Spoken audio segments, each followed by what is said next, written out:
Basic স্পোকেনের দ্বিতীয় ক্লাসে সবাইকে স্বাগত জানাচ্ছি। আমি ফরহাদুল ইসলাম এবং আমার সাথে আছে হাসান হাবিব। ইয়েস, আহসান হাবিব। আপনারা যারা ধারাবাহিক আমাদের ক্লাসগুলো পেতে চেয়েছেন, আমি তাদের জন্য ক্লাসগুলো দিয়ে যাচ্ছি। সো আপনারা শুরু থেকে শেষ পর্যন্ত থাকবেন এবং ফ্রি সময়ে বাসায় প্র্যাকটিস করবেন। So we can start our class right now. আমরা আজকে কথা বলবো প্রেজেন্ট সিম্পল টেন্সের ইন্টারোগেটিভ সেন্টেন্স নিয়ে। কোন সেন্টেন্স? ইন্টারোগেটিভ। ইয়েস, আমরা ইন্টারোগেটিভ সেন্টেন্সকে দুইটা ভাগে ভাগ করেছি। একটা হচ্ছে ডু এবং ডাজ দিয়ে কিভাবে প্রশ্ন করো, আর একটা হচ্ছে WH ওয়ার্ডস দিয়ে প্রশ্ন করো। এর পরবর্তীতে আপনারা WH ওয়ার্ডস এর ক্লাস 2 পেয়ে যাবেন। আচ্ছা, তুমি আমাকে বলো ইন্টারোগেটিভ সেন্টেন্স বলতে তুমি কি বোঝো? ইন্টারোগেটিভ সেন্টেন্স বলতে কোনো কিছু মানে প্রশ্ন করার ক্ষেত্রে ইন্টারোগেটিভ সেন্টেন্স ব্যবহার করা হয়। আমরা যেই সেন্টেন্সের মাধ্যমে কোনো প্রশ্ন করে থাকি বা কোনো কিছু জানতে চেয়ে থাকি, সেই সেন্টেন্সটাকে আমরা বলি ইন্টারোগেটিভ সেন্টেন্স। যে সেন্টেন্সের কোনো কিছু জানতে চাওয়া হয় বা কোনো প্রশ্ন করা হয়, সেই সেন্টেন্সটাকে বলবো আমরা ইন্টারোগেটিভ সেন্টেন্স। আমি বলবো ইন্টারোগেটিভ সেন্টেন্সটা হচ্ছে অনেক বেশি ইম্পর্টেন্ট, কারণ আমাদেরকে অবশ্যই প্রশ্ন করতে জানতে হবে, তারপরে আমরা সার্টিভ সেন্টেন্স ইউজ করে সেই প্রশ্ন আনসারটা করে থাকি। ওকে, সো তুমি আমাকে বলো ইন্টারোগেটিভ সেন্টেন্সে মূলত আমরা প্রথমত দুইটা স্ট্রাকচার দেখবো। প্রথমটা দেখবো হচ্ছে WH ওয়ার্ডস ছাড়া। প্রথমটা দেখবো আমরা ডু অথবা ডাজ। একদম প্রথমে কি থাকবে? ডু অথবা ডাজ। ডু অথবা ডাজ থাকবে প্রশ্ন করার ক্ষেত্রে। কখন ডু হবে কখন ডাজ হবে সেটা আমরা একটু পরে বলছি। তারপরে থাকবে সাবজেক্ট, তারপর আসবে V1 আসবে। V1টাও কি আমরা জানি। আচ্ছা, আমরা একটু প্র্যাকটিক্যালি একটু দেখি। এই যে প্রথমে কি আছে? ডু। তারপর কি আছে? ডাজ। ডাজ আছে। আমরা কখন ডু নিব কখন ডাজ নিব এটা একটু বলি আমি। দেখেন, রেড কালার, গ্রিন কালার, এটুকু এদিকে তাকালে আপনাদের মাথায় একদম ইজিলি ঢুকে যাবে। দেখেন, হি, শি অথবা কোনো একজন শিক্ষার্থী বা কোনো একজন ব্যক্তির নাম থাকলে আমরা নিব ডাজ, আর বাকি সব ক্ষেত্রে আমরা নিব ডু। এইটুকু আপনারা মনে রাখবেন জাস্ট। যারা একদম কিছুই পারেন আমি তাদেরকে মূলত এভাবে প্রেজেন্ট করে থাকি। আর না হচ্ছে সাবজেক্ট থার্ড পারসন সিঙ্গুলার হলে মূলত আমরা ডাজটা নিয়ে থাকি। আচ্ছা, ওকে, আমরা প্রথমেই তাহলে ডু অথবা ডাজ নিয়েছি, তারপর আমরা নিয়েছি কিছু সাবজেক্ট নিয়েছি, তারপর আমরা ভার্ব নিয়েছি এবং আমি এই পরের জায়গাটা খালি রেখেছি এবং শেষ আমরা মূলত অবশ্যই কোয়েশ্চেন মার্কটা দিয়ে দিব। ঠিক আছে, ওকে, তুমি আমাকে বলো যে এই শব্দগুলো কিন্তু আমরা জানি। তুমি মূলত আমাকে আমি ইংলিশ কি? আই, আমরা, উই, তুমি, ইউ, তোমরা, ইউ, তারা, দে। আমরা এগুলো এর আগে ক্লাসে দেখেছিলাম। আচ্ছা, একটু প্র্যাকটিস করবো, আপনারা আমাদের সাথে প্র্যাকটিস করবেন। আহসান, তুমি আমাকে বলো আমি বলতে চাচ্ছি, তুমি আমাকে শোনো।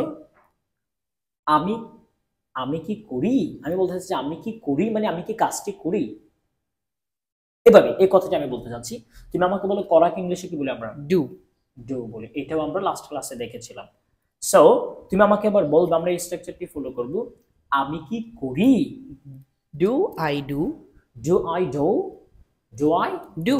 ঠিক আছে, আমি কি করি কি হবে? Do I do. আমরা কি করি? Do we do. তুমি কি করো? Do you do. তোমরা কি করো? Do you do. ইয়েস বলো, ভয় পাওয়ার কিছু ডু নাই। You do. তারপর যদি বলি তারা কি করে? Do they do. আবির এবং অন্তু কি করে? ডু আবির এবং আবির এন্ড অন্তু ডু। ঠিক আছে, ইয়েস। আমরা প্যাটার্নটা মাথায় সেট আপ করার জন্য দুই দিকে আমরা ডুটা ইউজ করছি। ওকে, তারপর আমাকে বলো সে কি করে? সে। তখন আমরা ডু নিতে পারবো না, আমি বলেছি হি, শি এবং কোন একজন ব্যক্তির ক্ষেত্রে আমরা ডাজটা নেব। তাহলে বলো সে কি করে কি হবে? Does he do. Does he do. তারপর সাদাব কি করে? Does Shadab do. Does Shadab do. ঠিক আছে। আচ্ছা, এরপর বলো আশাকে কি বলে আমরা? খাম। আমি কি আসি? আমি কি আসি? ইয়েস, কি হবে? আমি কি আসি যখন বলেছি আমরা প্রথমে, যেহেতু আমি বলেছি আমরা জানি আমির সাথে আমরা ডুটা নিয়ে থাকি। ডু নিব, তারপর আমিটা নিব, তারপর আমরা যে V1 আছে সেটা আমরা যুক্ত করব। বলো আমি কি আসি কি হবে? Do I come. Yes, do I come. আমরা কি আসি? Do we come. তুমি কি আসো? Do you come. দেখেন, আপনি যদি একটা প্রশ্ন করতে চান ঠিকভাবে, তুমি কি ইংলিশ হেভেন আসো? Do you come at English heaven? Do you come, তুমি কি আসো কোথায়, যেটা সেটা আপনি অ্যাড করে দিবেন এবং শেষ অবশ্যই একটা কোয়েশ্চেন মার্ক থাকবে। সো বলো তুমি কি আসো? Do you come. তোমরা কি আসো? Do you come. তারা কি আসে? ডু দে কাম। আবির এবং অন্তু কি আসে? Do Abir and Antu come. Yes, তারপর আমরা একটু ডাজের দিকে চলে যাব। ওকে, সে কি আসে? ডাজ হি কাম। তারপর সে যদি মেয়ে হয় তখন কি হবে? ডাজ শি কাম। সাদাত কি আসে? Does Sadat come. Not Sadat, it will be Sadab. Sadab. It's a very nice name. Okay, বুঝতে পেরেছো? Yes, I understand. Okay, তারপর সো এরপর আমাকে বলো কোনো কিছু পড়াকে আমরা কি বলি? read. রিড বলি। তাহলে তুমি বলো আমি কি পড়ি? Do I read? আমরা কি পড়ি? Do we read? তুমি কি পড়ো? Do you read? তোমরা কি পড়ো? Do you read? তারা কি পড়ে? Do they read? দেখেন ইজিলি কিভাবে কত সহজভাবে বাক্য তৈরি করা যাচ্ছে।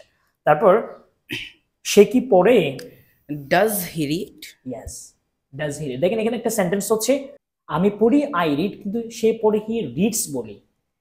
কিন্তু আমরা যখন সে কি পড়ে যখন বলেছি ডাজ হি, তখন আবার রিড বলেছি, রিডস কিন্তু বলি না, কারণ এখানে এই যে অ্যাস এবং ইয়েস নেওয়ার যেটা কথা ছিল সেটা আমরা এখানে ডাজ এর সাথে ডু এর সাথে নিয়ে ফেলেছি, ডু এর সাথে যুক্ত করে ফেলেছি, সেজন্য আর এখানে আমরা সে অ্যাস বি এস কে যুক্ত করবো না বা আমাদের যুক্ত করতে হবে না। আমি এটা নিয়ে পরবর্তী একটা ভিডিও আপলোড করবো, আপনারা সবাই সাথে থাকবেন।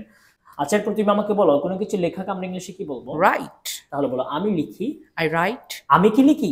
Do I write? আমরা কি লিখি? Do we write? তুমি কি লিখো? Do you write? তোমরা কি লিখো? Do you write? তারা কি লিখে? Do they write? আবির এবং অন্তু কি লিখে?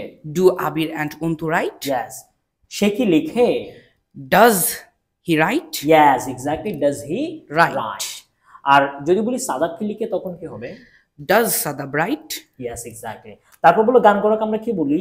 Sing. তাহলে বলো আমি গান করি। I sing. ঠিক আছে, আমরা এটা আগের ক্লাসে দেখেছিলাম, এখন হচ্ছে Yes. আমাদের ইন্টারগেটিভ। আমি কি গান করি? Do I sing? আমরা কি গান করি?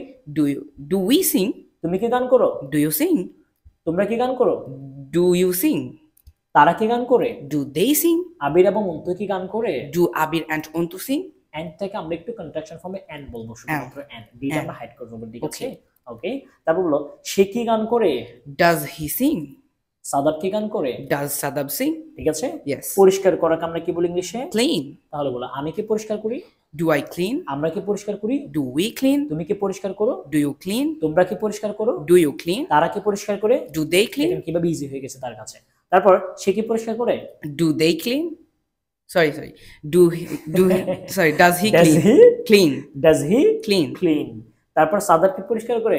Does Sadab clean? Yes, exactly. তারপর আমরা লাস্ট টাইমটা একটু দেখি কোনো কিছু শেখাকে আমরা কি বলি? Learn. লার্ন বলি। তাহলে বলো আমি কি শিখি? Do I learn? একটু সেন্টেন্সটাকে আমরা লম্বা করে ফেলছি, দেখো আমি কি ইংলিশ শিখি? Do I learn English? Yes, do I learn English. আমরা অবজেক্টে অ্যাড করেছি। সো আমি যদি বলি সেন্টেন্সটাকে আরেকটু লম্বা করি, আমি কি সকালে ইংলিশ শিখি?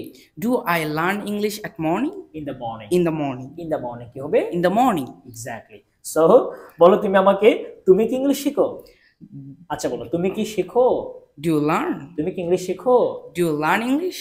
তুমি কি সকালে ইংলিশ শেখো? Do you learn English in the morning? তুমি কি রাতে ইংলিশ শেখো? Do you learn English at night? Yes, at night. Morning এর ক্ষেত্রে ইন দ্য মর্নিং, দুপুরে হলে যেটা আমরা বলি afternoon, in the afternoon, in the evening, but at night, keep in mind. Okay, so এরপরে দেখো সে কি ইংলিশ শিখে? Does he learn English? Does he learn English. ঠিক আছে। Yes. তারপর আমি যদি বলি সাদাব কি ইংলিশ শিখে? Does Sadab learn English? বুঝতে পেরেছেন? এভাবে ইজিলি সেন্টেন্স মেক করা যাবে। আপনারা জাস্ট এভাবে আমাদের ধারাবাহিক ক্লাসগুলো জাস্ট দেখে যান, তারপর একটা কমেন্ট করে যাবেন সাথে, পরবর্তী যেন আমরা ইন্সপায়ার হয়ে আপনাদের জন্য বেশি বেশি ভিডিও তৈরি করতে। একটু পেছনে যাও তুমি, সবাইকে একটি স্ক্রিনশট নেওয়ার সুযোগ দাও, সবাই একটি স্ক্রিনশট নিয়ে রাখবেন এবং বাসায় সুন্দর করে প্র্যাকটিস করবেন। ওকে, so that's all for today and thank you very much also, and You're thank most you very much welcome. for watching the video from the beginning to end. Thank you very much. Thank you very much.